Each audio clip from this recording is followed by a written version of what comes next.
If you teach a few strokes or you invite someone to Google something on massage, you potentially miss an opportunity to observe and scaffold a relational experience. Welcome to the Emerging Minds podcast. Hi, you're with Nicole Rollbush. On today's episode, I'm joined by Karen Roberts, Coordinator of Infant Massage at Relationships Australia South Australia, or RASA. Karen's joining us today for Infant Mental Health Week to talk about cue-based infant massage and how it can support infant mental health. So Karen, thank you so much for joining me. It's great to have you here. Thank you. Can you start by telling us a little bit about your role at RASA? Sure, Nicole. First of all, I'd just like to acknowledge that we're meeting on Kaurna lands. I would like to acknowledge the links of people to land, water, country, and the importance of family for Aboriginal people and children, and that the traumas of the past still live with people today and will continue to affect Aboriginal people. And the work is about all of us working together and learning towards the future. So my role at Relationships Australia, I've been working in the space of being infant massage coordinator at Relationships Australia now for about 10 years. My background is nursing, midwifery and antenatal, postnatal education and support with families. And my focus is relational work with infants in their first 3 years of age and under, with a particular interest with children under 12 months of age, because that's a space where we do the work of infant massage, a cue-based infant massage. I also work directly with families with Together for Kids, and that is a child-focused therapeutic service that's working with families affected by domestic violence and homelessness and the implications that brings for them as well. So that deepens my understanding of the therapeutic focus of our work as well. That's such important work that you're doing. You mentioned this concept of cue-based infant massage, and I know it's not just about the massage and the strokes. So can you tell us a bit about the cue-based infant massage that you do? Sure. So cue-based infant massage is really a child-focused lens on the space, but it's looking at, I suppose you could give an example of Jack Shonkoff and process of serve and return. So we're looking at a space where exploring those child-led principles of serve and return invites parents to actively develop their baby's brain architecture. So we're looking at the recognition, awareness around baby cues. For example, if a baby gives a coo and then a parent responds with eye contact, words, sitting in that space with the infant, then neural connections and mirroring occurs and their understandings between them are strengthened. So conversely, if a baby cries and a parent recognises that cue, in this space of a fun program that you can do together, there is always changing states for infants. So cue-based means we ask permission of the infant, we wait and we watch that space first. So in some situations, and quite often, babies don't have a massage in the space that we work in. But what we do is we celebrate the recognition of the cues that the baby is sharing, and we teach the skills so that a parent can explore with their child what that means in a time that's suitable for their infant to have the massage. So we're learning relationally about each other rather than acting upon a child to give strokes on them. There's a lot of very keen parents to massage, but that pausing is very important because it's a communication tool as well. Yeah, fantastic. I'm interested in what those cues might be. Can you give the audience a little bit of an idea of what would be a go-ahead cue and maybe what would be a let's stop and pause cue? Sure. So we use dolls to communicate with as facilitators. So we're asking a parent to sit in that space with their child while we model and sit with the doll. And we would invite them to say, what are they seeing? But we also invite them to say, how does their baby let them know it's a great time to engage with them? So we use open-ended questions. We ask, how does your baby let you know it's a great time to play or to learn and those sort of things? And then we build on what a parent already knows. So if a parent knows that a baby is smiling, using their eyes, connecting, reaching out towards them, having a relaxed body or a kind of excited body, but not going into a tired state, really focusing on that quiet, alert time, just perhaps when a baby wakes but they're not very hungry. Those are times we're looking at sort of that ideal time for massage. But if we're in a group of people, we might say, what state is your baby in? In that space, parents can look around and see babies in all different states at once. So there's mutual learning that goes on in that space for a family. Then as part of a community, they might see that another baby's crawling across the floor, not interested at all. The cue's really clear, I'm not ready for massage. And then parents feel supported in the fact that their baby might not want that day.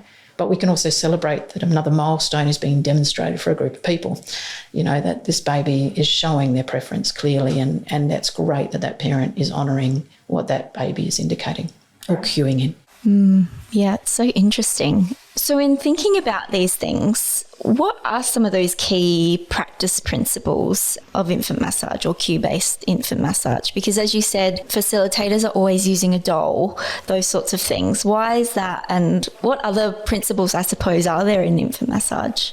Sure. So asking permission and safe touch are fundamental to the program. These are important rights and responsibilities that need to be practiced by parents and learnt by children as early as possible. So if I was an infant and my carer listens to my preferences about personal touch and my body, then I will expect others to do the same. So it has a protective potential down the line, because if this is reinforced each time you ask permission, you wait, you don't move forward until you get a cue that this is the right time for massage. You also take time with delivering it, so you give families time to explore preferences from babies over a week, not just a day and impacting them with a whole lot of teaching at once. So it purposefully takes 5 weeks to undertake the program, and sometimes longer if a parent wants more support.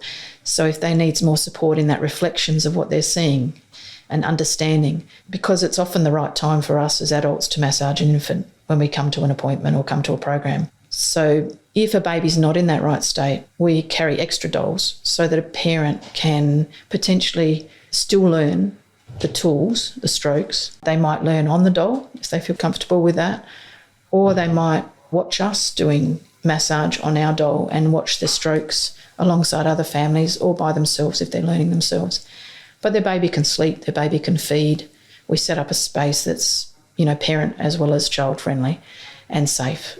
If a family is having trouble settling a baby, we can even model holding a baby and rocking and promoting positive movements without directly saying you're failing as a parent to meet those needs. We can be alongside that. We can see where someone's struggling to learn something, and we can position ourselves physically to be more visible to one family who might be experiencing difficulty, or offer some insight for everyone into one particular thing without targeting that person's nervousness or something that they're struggling with to learn. So it's really strengths-based, honouring that permission, and we're hoping to build that relationship from where it already is. Can you tell me a little bit about this asking for permission to massage? Because I think that's such an interesting concept. And like you said, often parents are in a really good place to massage. But how do you ask a baby for permission, and why is that important? So the way we do it is, based on training by Wim and McClure, which shows different techniques from around the world, and it's an international and research program of massage. So what we do is we rub our hands together. You can hear the swishing sound that I'm doing. So for babies, they learn in a variety of ways, just like we do as adults. There's visual, there's smell, there's touch. So we don't try and introduce a whole lot of other smells to the space that aren't your parent either, or caregiver. So just starting with the same sounds each time, being predictable, being safe in your approach, showing the baby your hands, that you've put some oil on them, that you're hearing the noise, and then you have your hands above the baby where they can see your hands clearly, and you ask them the question directly, would you like a massage? A few weeks into the process, you find babies are very clear in their cues, whether it's the right time, because they know what happens next. Yeah, it's lovely that babies start to learn what permission means. I'm also really interested in why a family might be looking to engage in infant massage. What sorts of reasons might a parent have for coming along to the program? Sure. I think it's really varied, like any program that can be run in a community setting. People sometimes come from a community mindset where they want to connect with other families. They want to meet people in their community. And, grassroots programs, this is something that can be offered in any space. one-to-one or in a group. So people might want to meet people from their community, and in the space of fun, low cost, the ability to access this and connect with people with all different experiences of parenting. That can be one aspect to it. Another family might be thinking they want to feel more confident in their parenting styles and feeling scaffolded alongside that and learning what their baby's cueing them, and having conversations around that space can be really important for them, especially where they haven't had that modelling themselves in their lives. So for some people, they might not have been modelled delight when they were a child in small things. So this space of being allowed to delight, allowed to wonder, allowed to wait, can be something that people would like to do. Sometimes they just hear that it's about baby massage and they just want to explore that. But often it's about purposeful time together that's just about us. Are there any circumstances in which you might not use infant massage or you might avoid using it? So for some infants, there can be health conditions that might actually mean that it's not appropriate. Sometimes when there's congenital heart defects, when there's respiratory issues, massage can take up a bit more oxygen in the body. So, offering something that's stimulating when your body's trying to cope and not operating as efficiently as it might for various reasons, that's really a time when we would say, can you connect in with your paediatrician and just check if this is the right therapeutic approach for you, in terms of something you might do with your infant. With the support of that space, then that might still go ahead. But there can also be situations where we might need to tailor things, like for children with, there's some conditions where muscles are more relaxed, and there's some conditions where you have more rigidity of muscles, so spasticity. So we might work in partnership then with the physiotherapist or an occupational therapist in regards to the type of techniques that were most useful for that infant. So it's about not going beyond your scope of practice, but learning to the specific needs. And that might mean when children are when they're having, say, hip dysplasias and things, it could mean that they only have a certain amount of time with their infant where they're not in plasters or other things in a day. And is that time best spent doing infant massage, or is it best spent having a cuddle, or how do they want to work that and what's most important in their relationship at the time? So it might be delayed for a little while, rather than put off indefinitely, but there might be specific techniques that are more suitable for those families whose babies have been in casts perhaps, or with, feet being in poor positions and needing some scaffolding around them, so that, that it just might change how you do it. So anything that could trigger anything to worsen or be not helpful in a situation could be a situation where we don't move ahead. And obviously if a baby's distressed, you're not moving ahead in any circumstance if they're not enjoying it, because it's about communication. So what are the benefits of infant massage or cue-based infant massage for infant mental health specifically? So for infant mental health, I think if you look back at, say, where the program is, tools, and strokes are sourced from, the International Association of Infant Massage would say that there is relaxation benefits, that there's benefits of interaction, stimulation for babies' bodies, and some relief, because babies have issues with wind. They have also developmental needs as well, and the stimulation of body can help support the body in how they're feeling health-wise as well, due to circulation implications and other elements. So I think importantly from Relationships Australia's perspective, this focus on interaction with others, the focus on the individual preferences of infants, the focus on being heard, and the scaffolding for families for where they are in their parenting journey rather than one size fits all, really supports that mental health and wellbeing focus for the infant, because it's fun, interactive, and it acknowledges that babies continue to develop and change in relationships. And in that first year of life, there's immense changes going on for infants. So it's scaffolding future mental health through relational work. And it's also valuing something that is a shared time together. So for dads, perhaps it can mean a time when a mum might be able to go and do something for themselves, but they're actually alongside each other in a moment of interaction that's in the present. So it's not watching television whilst holding a baby. This is truly done together, facing each other, and with intonation, sometimes songs, and delighting in the experiences of your infant in real time, or feeling empathy for them if they're not in the right state and trying to work through what that could mean. So it's intentionally together and it's intentionally adaptable in real time. Yeah, it sounds like a lovely program. Can you share a story of a time where you've seen these benefits with a client? So I currently work alongside parents who are dealing with long-term challenges and implications of homelessness and domestic violence. So my work also takes me to community centres, children's centres, where families connect with other families locally. So one year in my own time, I went to a community education meeting as a parent. There I actually was on site in a place I'd provided infant massage delivery and scaffolded a new worker learning this process. And randomly I met a parent who'd attended one of the programs for cue-based infant massage at that centre. This parent began to tell me a story of the impacts of violence and homelessness that had occurred for them recently, being part of court systems, appointments, waiting for housing, looking for safe spaces to be. I immediately felt connected to this person because I'd met them and known them over a series of weeks. And, I had that feeling of, wow, what kind of thing can I do in this space to support you now? Because it was the first thing that she spoke of. She looked at my face and saw that I was distressed for her. And she said, it's okay, because I'm not worried about my son and his future being impacted by violence, because we came to this massage course before this occurred in our house. We learnt about positive touch and interaction and the value of it. Over the 5-week program, we built our relationship closer, basing it on positive, consenting, relational touch.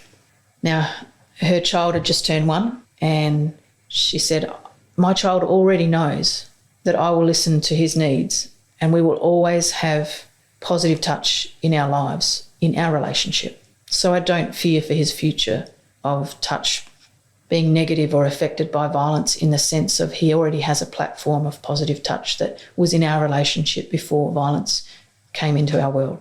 So she was telling me that to help me through the fact that I was, hearing her story of trauma.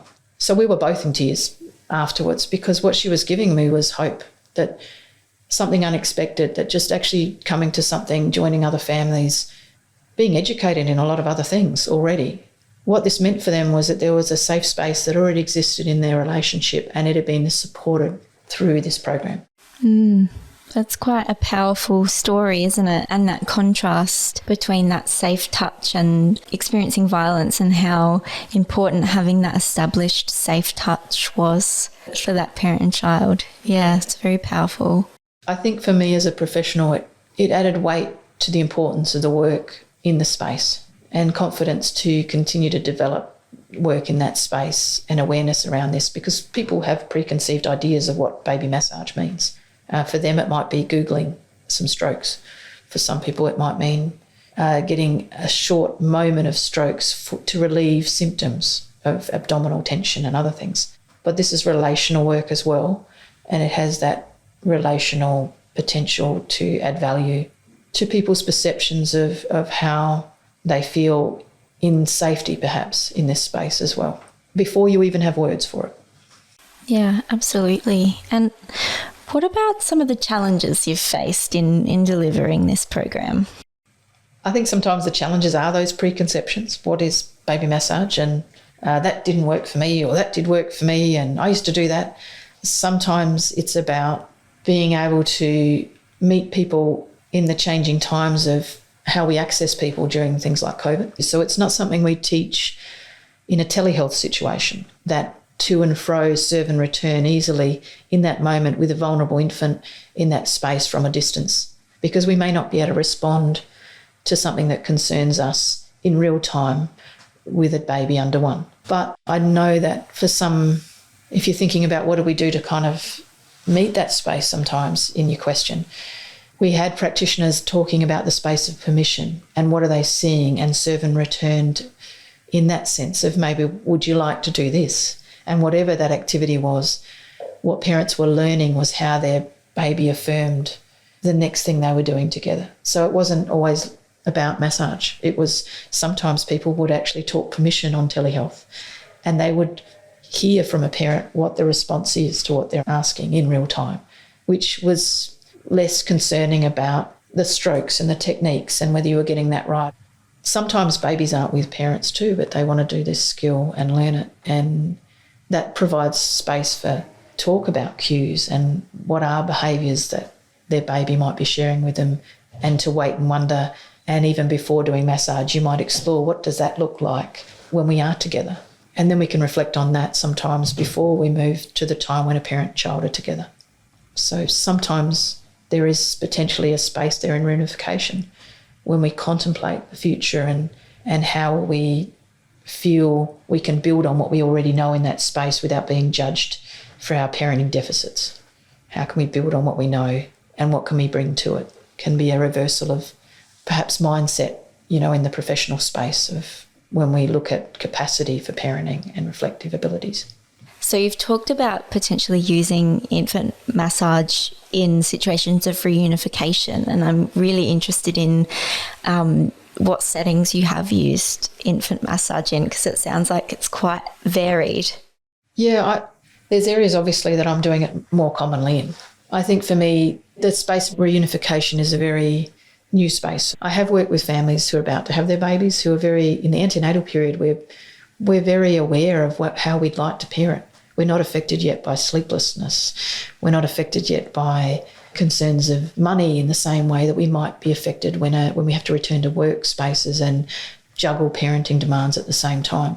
So I've introduced it in times when people are about to have a baby and contemplating what they will do with their infant when their baby is clearly giving those cues back. So there can be other spaces where it can work quite effectively because of the mindset of the parent in that journey of pregnancy or just pre-becoming parents, of how they might like their journey to be different, or what they would like to add to their journey with their child and learn. I think the importance in terms of where we provide infant massage is about thinking about the need of the caregiver and where they feel most comfortable to learn. So one-to-one work, I've worked with families in community who maybe are building that relationship with their child. They might be recently reunified. And I've worked one-to-one in that setting of building confidence. And the pauses we make sometimes are about acknowledging the work that a parent still might individually need to do in their own journey of mental health and well-being. I've met families occasionally where a baby not wanting massage, about showing different body movements, could reflect some of the recent violence they've experienced from a partner or an intimate partner. And so that might be a trauma space that we first have to work with that family, and finding support for that parent to move through those feelings might be more important than beginning infant massage at the time. So it's adaptable. It could be one-to-one that scaffolds you in confidence to get to a group setting. And it's wonderful if what you expect is going to happen in that community setting reflects some of the things you've already learned and the values of that. And I suppose the area that I'm exploring more now is the contemplative of time together. So this is my learning journey at this moment, is what can we learn in theory together with a doll and two dolls, and learning strokes and learning permission, and then how do we integrate that into that space of being together. It's fantastic that it's so adaptable as well and can be used in different scenarios, even if there isn't a baby present as well. I think that's amazing. Yeah, and that's the challenge, because if you don't work from a relational format with this, you can get it very wrong. So if you only work from strokes, I'm going to teach strokes to a parent, you miss the mark of all the other opportunities that could exist for that parent within that framework. That leads me to my next question, which is about what you would suggest for practitioners who are listening, and they're interested in learning more about this cue-based infant massage. What would you suggest for them? Sure, I suppose it's thinking about, is it professional development that you're learning of scaffolding of families and holding alongside them, developing your own confidence in not doing for them but doing with them, or invitations to cheer them on, and support positive styles, in a way that doesn't have to take over that responsibility. So where families might be coming to a children's centre space, everybody is connected to infants and they want to hold infants and say, I can be that other person for your infant and you can do something. But in this space, we're not interrupting that relationship. So is the mindset of why you want education, is it about learning to hold that space with the family and build on what you see exists as strengths? Or is it to take over in that moment and teach, which can sometimes come under an educational model for children as they grow as well, where we read the book to children rather than scaffold a parent to support a child to explore a book. So this is that alongside work. So I think it depends on why you want to do a program. In June this year, the Australian Institute of Social Relations is launching baby massage, cue-based infant massage, as a professional development program. So that specifically is looking at that space of whether people are coming from a health model or a community-based model and looking at their own professional development of infant-led practice in this space, using the tools of infant massage to work with and alongside families. Oh, that's fantastic that RASA has a program coming out, and we have a link on our website that people can access if they want to learn more or want to express their interest in joining that program. We're coming to the end of our time together, so just wanted to ask you about any final words you have or wanted to share about infant massage and infant mental health. Sure. I just wanted to say that though we might use the language cue-based infant massage or baby massage, the massage of babies is actually an ancient practice which has been shared across all the world continents for hundreds or thousands of years. There are probably as many different styles and approaches to massage across the world, but to most cultures the concepts are universally familiar. So it's not a program that's going to be seen as something not helpful in most circumstances. It's going to be seen as adding value to things that you might do with parenting with your child. And in our case as well, where the relationship is truly built on and valued is our approach model. That's why we add the word cue-based, in our services. One of the issues of not having universal competency standards in relation to infant massage is that if you teach a few strokes or you invite someone to Google something on massage, you potentially miss an opportunity to observe and scaffold a relational experience.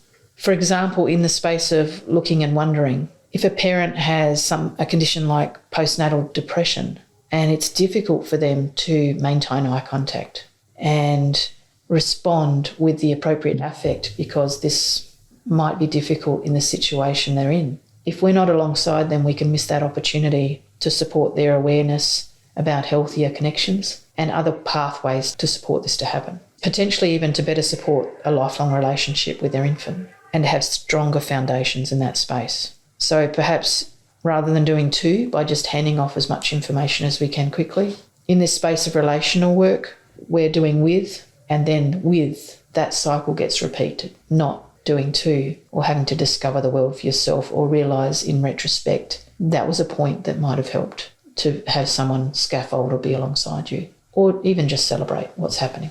Yeah, so that the relationship between the parent and the baby, and also that alongside relationship of that dyad with the practitioner, is the important part of this work. Yes, it is. It is. And the celebration of growth in us all, I think. Yeah. Well, thank you so much for joining me today, Karen. I've loved talking to you about cue-based infant massage and learning about it. So really appreciate your time. So thank you. Thank you, Nicole. It's been a pleasure. Visit our website at www.emergingminds.com.au to access a range of resources to assist your practice. Brought to you by the National Workforce Centre for Child Mental Health, led by Emerging Minds. The National Workforce Centre for Child Mental Health is funded by the Australian Government Department of Health under the National Support for Child and Youth Mental Health Program.